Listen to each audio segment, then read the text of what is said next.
السلام عليكم ورحمة الله تعالى وبركاته. اش اخباركم؟ لاباس عليكم؟ كنتمنى هاد الفيديو تلقاكم في احسن الاحوال والظروف. مبروك علينا وعليكم شهر شعبان. كنتمنى يا ربي يكون شهر خير وبركة علينا وعلى الأمة الإسلامية كاملة، وبلغنا الله وإياكم شهر رمضان. ايوا كيف كتشوف قدامي دابا راني وجدت بريوات وميني سيجار. وجدتهم بالعقده ديال كاوكاو. بغيت نشارك معكم هذه الوصفه، غادي تعجبكم وغادي تولي عندكم وصفه غالبا غتولي عندكم معتمده ان شاء الله. بريوات ما شاء الله محمرين ومقرمشين. واحد البريوات راه ماشي مقليين، ما شاء الله، غير بريوات صحيين.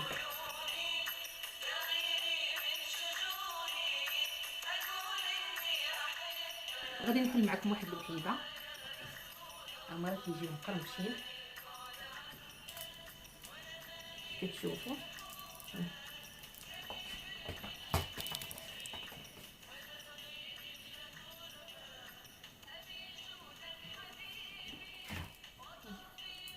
كيجيو مقرمشين حتى المذاق ديالهم كيجي زوين بزاف.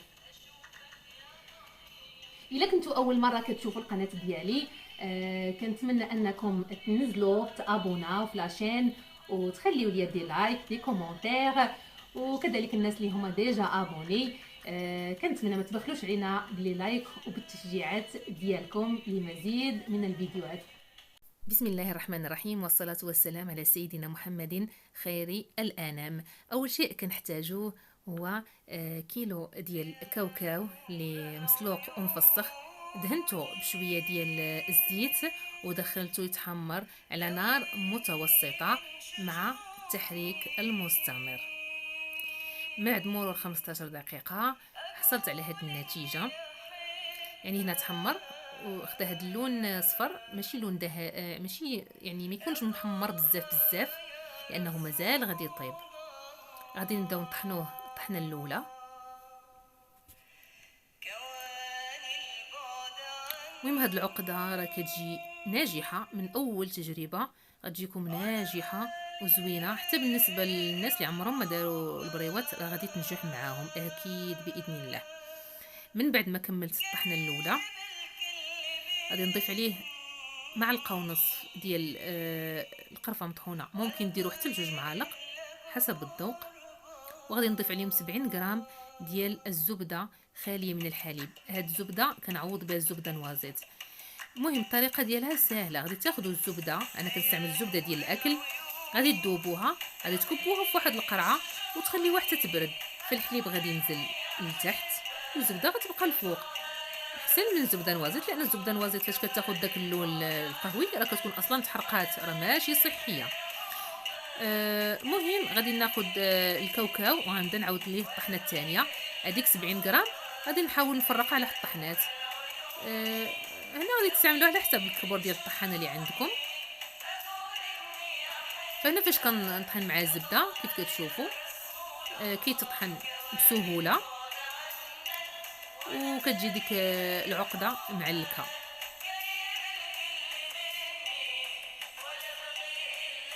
كيف قلت لكم راها عقده ناجحه 100%. من بعد ما كملت الطحنه الثانيه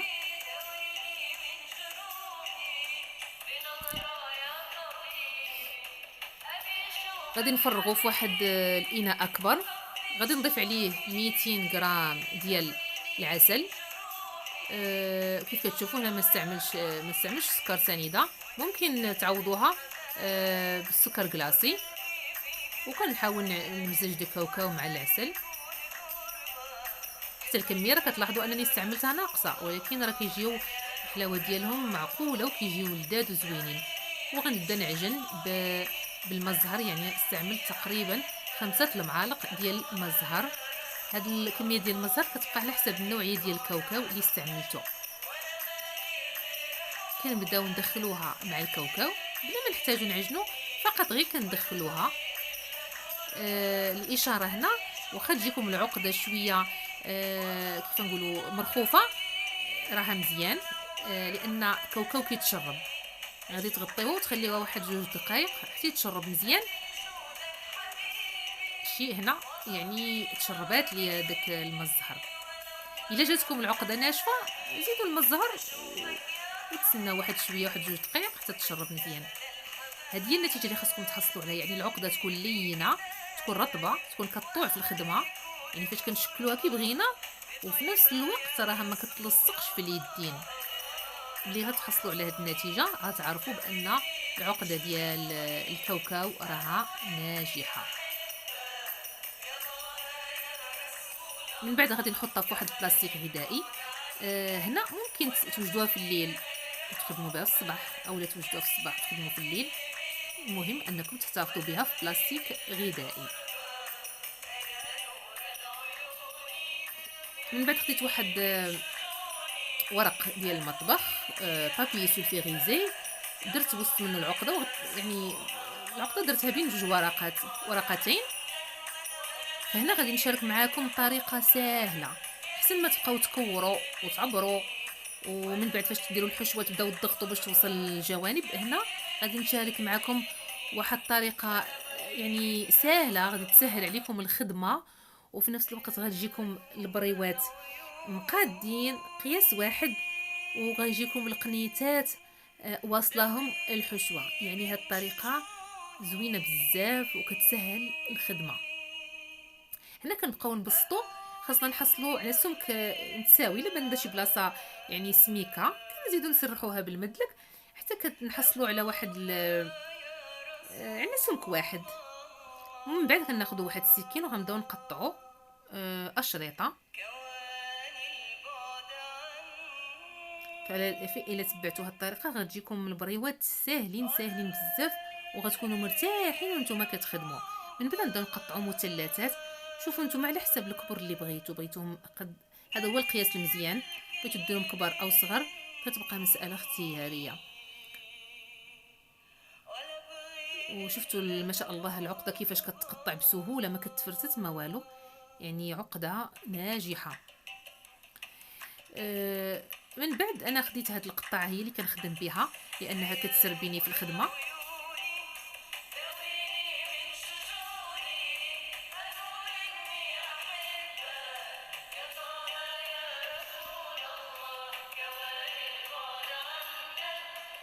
المهم هنا نتوما راه باين لكم بان يعني العقده كيفاش كامله قطعتها بدون تعقيدات. من بعد داكشي اللي كيشيط كنجمعو هكا بيديا وكنحطو في واحد البلاستيك حتى نعاود نخدم به مازال. خديت هنا الورقه ديال البسطيله، ممكن تستعملوا الورقه اللي كتخدموا بها ديما اي نوع. غادي نقطعوا هذوك الجوانب اللي كيكونوا يابسين، ضروري نقطعوهم باش ما تجيناش البريوات قاصحين ويجونا ساهلين في الخدمه. غادي ناخذ واحد المثلث وغادي ناخذ عليه العبار، هذوك الاشرطه اللي غنقطعهم ناخذ العبار على المثلث ديال الكاوكاو. غنخليوه شويه اللي زايد في الجناب باش العقده ما تخرجش بطبيعه الحال، وكنعاود ناخذ القياس عليهم كاملين.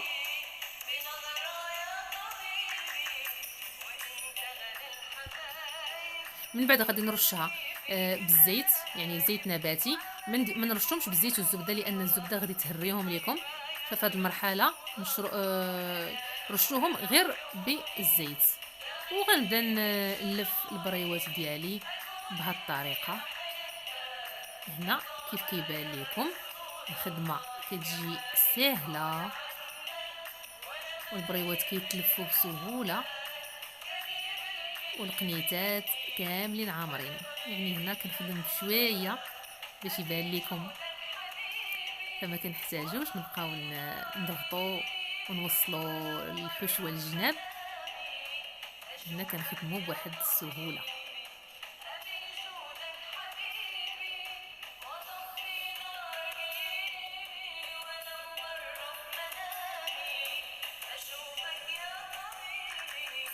هنا كنسدهم بالدقيق والماء، ما نحتاجش ندير بيض البيض واخا غنطيبهم في الفرن. فهنا كتجي الخليط ديال الدقيق والماء كافي وكيجيو مزيانين، كيجيو مقرمشين، ما فيهم حتى شي مشكل. صافي هنا كنسدهم على حسب، اما ندخلهم لداخل ولا كنسدهم من برا، ماشي مشكل. كذلك خاصنا نبقاو نمسحوا يدينا في كل مره من داك الدقيق باش يجيو البريوات نقيين، ما يجوش مطبعين. انا كنعاود معكم وحده اخرى باش تشوفوا الخدمه كيفاش كتجي ما شاء الله.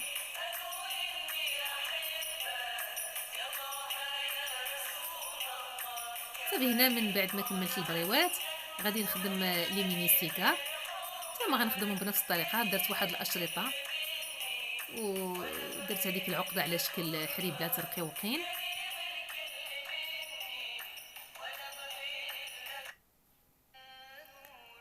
صافي لفيتهم بهذه الطريقه. ممكن تستعملوا القياس اللي بغيتو، تستعملوهم في هذا القياس هذا ميني سيجار حتى هما كيجيو زويونين.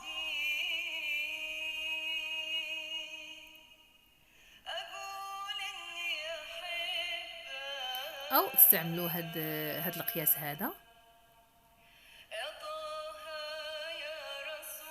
المهم كيف بينت لكم راه شكلت بها الشكل اللي بغيت، يعني راها ما شاء الله ناجحه. من بعد حطيتهم في واحد انا سخنت الفران وحطيتهم في اللاطه ديال الفران، فرشت ليهم داك الورق ديال الطبخ، وغادي ندهنهم بالمزيج ديال الزبده خاليه من الحليب مع الزيت. غادي ندهنهم مزيان. يعني مهم ما تكون الزبده ما تكونش فيها الحليب لانها ما تخليهمش يجيو مقرمشين. دخلتهم الفران على النار يعني متوسطه 170 درجه، النار من الاعلى ومن الاسفل حتى خداو هذا اللون هذا. كيف كتشوفوا راه جاو محمرين كيشهيو تحمروا. راه فاش كنقدمهم كيبانوا بحال اللي مقليين، ولكن هما راه داخل الفرن. هنا طابوا بواحد الطريقه صحيه. من بعد غادي نسقيهم بالعسل. ممكن الا كتبغيو العسل بزاف ممكن تطفيوهم في العسل، يعني تحطوهم تكبوا عليهم العسل. انا كنكتفي بهذه الطريقه كتجيني كافيه. هادو لي سيجار ولا ميني سيجار حتى هما طابوا، حتى هما سقيتهم بالعسل. نخليهم حتى يتشربوا العسل مزيان ويبردوا، ونديرهم في واحد البواطات سواء نفرقهم بالبلاستيك او نستعمل هاد البواطات كيف كتشوفوا حتى هما يعني عمليين. كندير كل طبقه فيها القياس اللي بغيت. كنتمنى الفيديو ديال اليوم يكون عجباتكم. يلا السلام عليكم ورحمه الله تعالى وبركاته، والى فيديو قادم ان شاء الله.